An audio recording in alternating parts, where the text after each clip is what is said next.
पीलीभीत विधानसभा बरखेड़ा के ग्राम करोड़ में आम आदमी पार्टी की एक जनसभा को संबोधित करते हुए प्रांत उपाध्यक्ष एडवोकेट सुनीता गंगवार बीजेपी सरकार की तानाशाही पर जमकर बरसीं।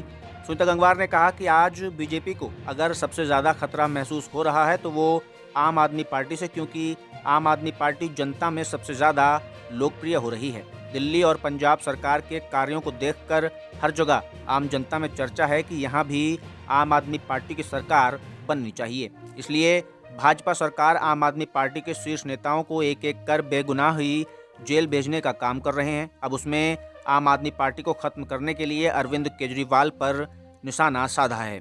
लेकिन अरविंद केजरीवाल दिल्ली की जनता के दिल में बसते हैं। दिल्ली की जनता ने चेतावनी दी है कि अगर मोदी सरकार दिल्ली के चहेते मुख्यमंत्री अरविंद केजरीवाल को जेल में भेजने का काम करती है तो दिल्ली की जनता शांत नहीं बैठेगी। वो अरविंद केजरीवाल के लिए सड़कों पर निकलेगी। आम जनता से अपील करते हुए सुनीता गंगवार ने कहा कि आज आम आदमी पार्टी देश बचाने और लोकतंत्र को बचाने के लिए लड़ाई लड़ रही है, अपने जीवन की कुर्बानी देने को तैयार है। अच्छे काम करने वाले जेल की सलाखों के पीछे अपना जीवन काट रहे हैं। इस कुर्बानी को जनता को नज़रअंदाज नहीं करना चाहिए और 2024 के चुनाव में इस कुर्बानी को बेकार न जाते हुए जनता को आम आदमी पार्टी के लिए जमकर वोट करना चाहिए।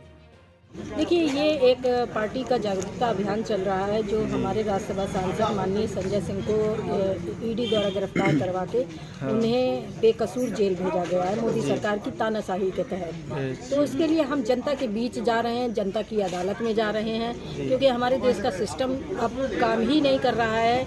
यहाँ तक कि सुप्रीम कोर्ट भी लाचार दिखाई दे रहा है। तो एक जनता की अदालत ऐसी अदालत होती है जो सर्वोपरि होती है, जिसे हम जनता जनार्दन यानी ईश्वर की अदालत मानते हैं। तो हम जनता की अदालत में जाकर, जनता के बीच में जाकर हम न्याय मांग रहे हैं। क्या संजय सिंह को गिरफ्तार किया गया है, क्या ये सही है? तो जनता भी कह रही है कि बिल्कुल गलत किया गया है। हमें बहुत अच्छे इसके रिजल्ट मिल रहे हैं और ये जनता के बीच में ये बात भी जा रही है कि किस तरह से बीजेपी सरकार बेकसूर लोगों को जेल भेज रही है।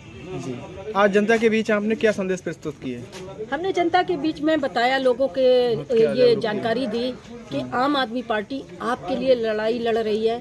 आम आदमी पार्टी 2 प्रदेशों में सरकार है। आप वहाँ की सरकार किस तरह से पब्लिक के लिए काम कर रही है, जनता के टैक्स के पैसे का किस तरह सदुपयोग कर रही है और आपके लिए कैसी सुविधाएं दे रही है। क्या वो सुविधाएं आपको दूसरे राज्यों में मिल रही हैं जहाँ पर बीजेपी सरकार है? तो जनता ने कहा नहीं मिल रही हैं। तो जनता का रुझान तेजी से आम आदमी पार्टी के प्रति बढ़ रहा है। और दूसरी तरफ है कि जिस तरह से हमारे प्रधानमंत्री जी तानाशाह प्रधानमंत्री बन चुके हैं और जो भी उनके खिलाफ बोलेगा वो जेल जाएगा।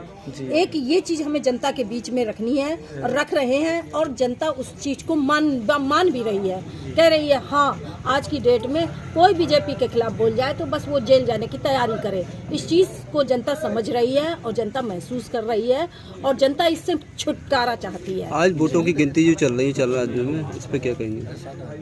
आज वोटों की जो गिनती जैसा कि हमेशा से होता आया है, सबको पहले पता रहता है कि वोट जनता किसी को भी दे, जीतना बीजेपी को हो, वही चीज सामने आई है।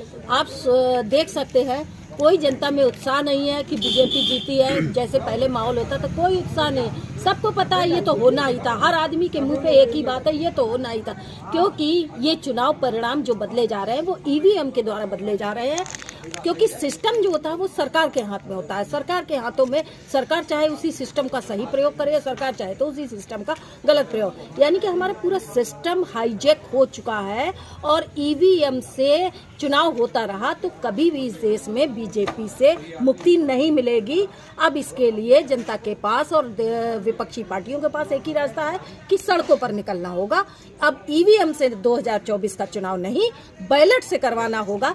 तब तो इस देश में चुनाव लड़ना चाहिए, तब तो इस देश में वो लोकतंत्र बचेगा। अन्यथा लोकतंत्र को भूल जाए और भारत को एक लोकतंत्र विहीन तानाशाही का देश समझा जाना चाहिए।